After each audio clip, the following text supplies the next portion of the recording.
Hygiène, on va aussi parler des gens qui osent, des gens qui changent de vie.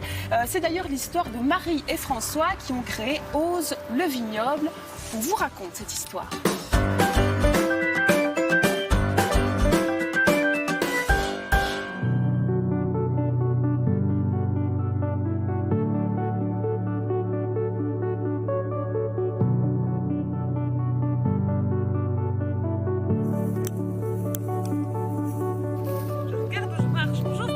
Bonjour Daphné, bienvenue. Bonsoir, merci. Quel beau domaine. Merci. Ose le vignoble, c'est une belle aventure, une belle histoire et j'aimerais que tu me la résumes. C'est pas facile. Ouais, on va essayer. On va essayer. Ça a commencé en 2012 où on a planté 200 pieds de vignes avec mes cousins. Les 200 pieds sont ici derrière pour nous amuser.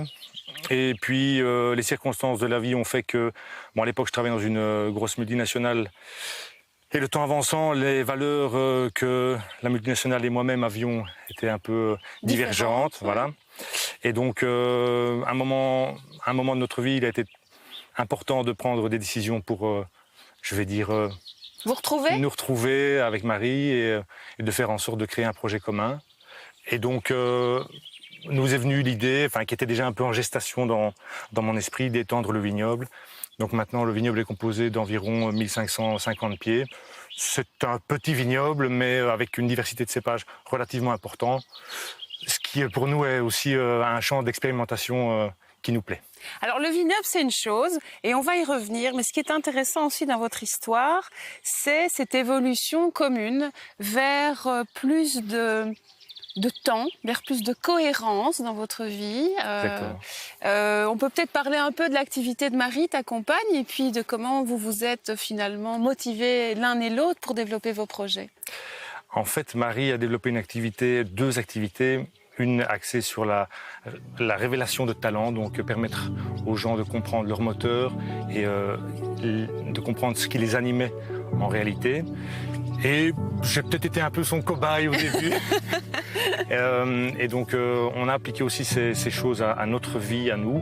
Et notre envie était profonde de pouvoir récupérer du temps et de faire des choses qui étaient alignées avec nos personnalités et nos envies respectives. Donc j'ai lancé en fait le projet de créer une formation qui va se passer en 3 modules. Donc c'est assez simple en fait, c'est la création du vignoble, l'entretien du vignoble et la vinification. Donc 3 modules qui seront proposés pour... Toujours dans l'esprit de partage de connaissances, mais aussi de permettre aux gens de travailler la terre, de créer, d'être plus en phase avec la nature.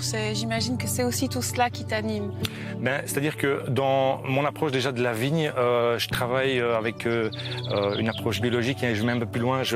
J'applique des principes de la biodynamie pour justement travailler en collaboration avec la nature plutôt que de vouloir la maîtriser, la dominer. Et donc dans un premier temps, donc mes premières vinifications, on les fait pour nous.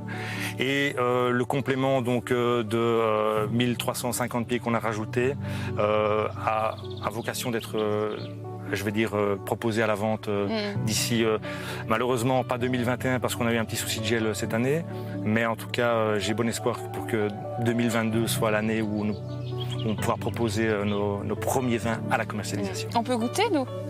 Si vous êtes sage. On l'est. Merci.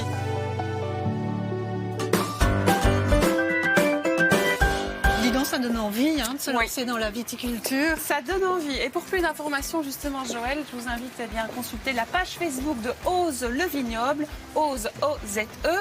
Et puis pour Marie, qui est révélatrice d'intérieur et de talent, sa page Facebook, c'est Up and Up by Marie Winant.